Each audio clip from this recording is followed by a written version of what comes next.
What we dream of is a smart, creative, energetic community, free of all love and lighters and all extreme liberals, as well as all extreme conservatives and libertarians. But most people in the world seem desperately lost and desperately stupid, just drifting around, clinging to whatever nonsense makes them happy moment by moment. We'll tell you the secret of happiness.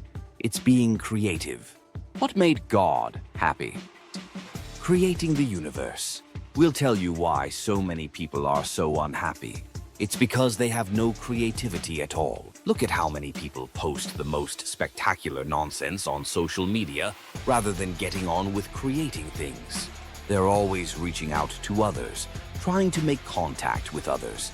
And that's because they're totally empty inside, and they need the outer world to fill their inner vacuum. But if you are hollow, what is it you're offering the world except your internal void? Why don't you fill that void rather than always begging others to acknowledge you and validate you? Why should they? What have you done to earn it? Being born isn't the criterion for being respected. You actually have to do something great with your life. Then you will be respected.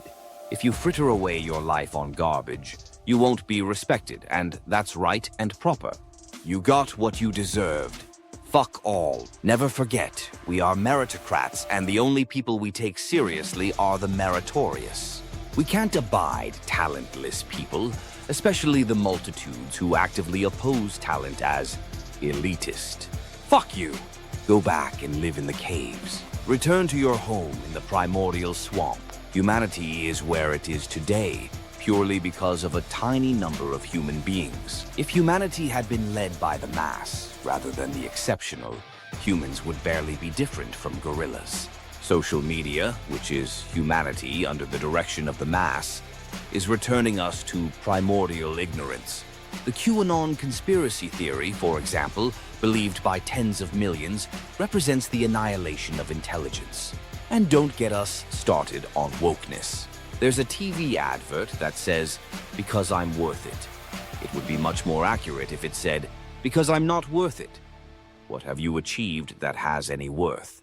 What are you going to do to prove your worth? And if your life isn't about establishing worth, then it's ipso facto about worthlessness. And that's exactly what we see everywhere. We are all about quality, not quantity. About excellence, not mediocrity, about Superman, not last man. We don't embrace ignavi, we reject them. You can't have a movement opposed to ignavi that is in fact full of ignavi and actively welcomes them in to boost the numbers and increase the tithe. Margaret Mead said, "Never doubt that a small group of thoughtful, committed citizens can change the world. Indeed, it's the only thing that ever has." The problem is that it's extraordinarily hard to identify and organize this small group, and then even harder for it to make much of an impression online when they are up against the practically infinite amount of trash on social media, swallowing all attention and directing it to a few winner-takes-all personalities, who usually seek to expand their audience by being all things to all men, by being as bland and liberal as possible for fear of offending potential subscribers, or being removed from a platform. You see many movements trying to maximize their audience by saying nothing controversial that could possibly annoy extreme liberals, and censoring anyone who dares to be controversial and illiberal. You never see any movements creating actual, movements, capable of doing something, as opposed to just cyber-kissing each other on social media but achieving absolutely fuck all. Don't change the world. Send an emoji instead. There are countless movements with no energy, no direction, no will. Just a bunch of people hanging out online and pretending to create a new reality, when in fact, they're merely reinforcing the vacuum. Calling yourself a revolutionary movement is easy. Actually, being one is incredibly hard. One of the hardest things of all, and only for the people with the strongest will of all. Most people are impersonators of revolutionaries. There are virtually no actual revolutionaries. Did you want a revolution without a revolution? Robespierre asked.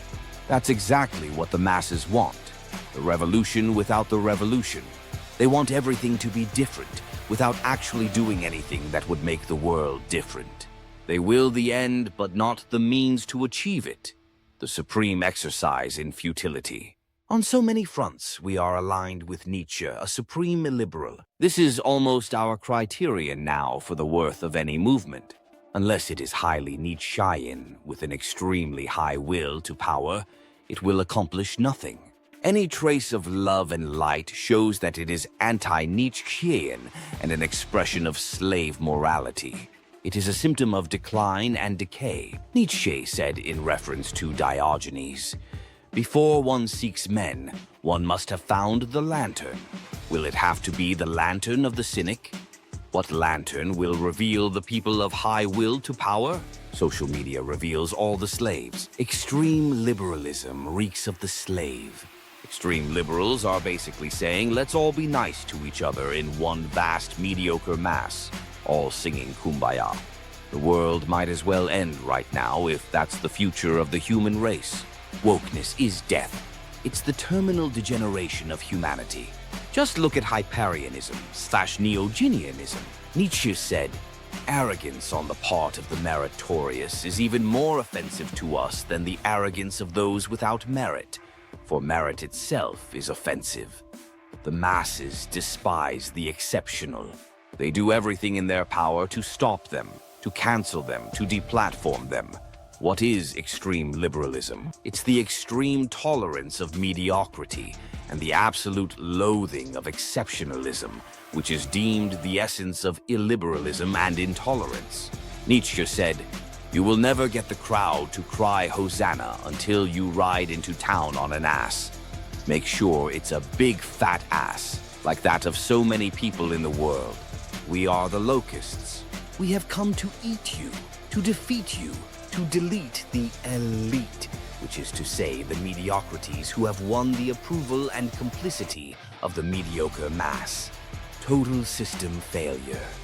The day of the locusts has dawned."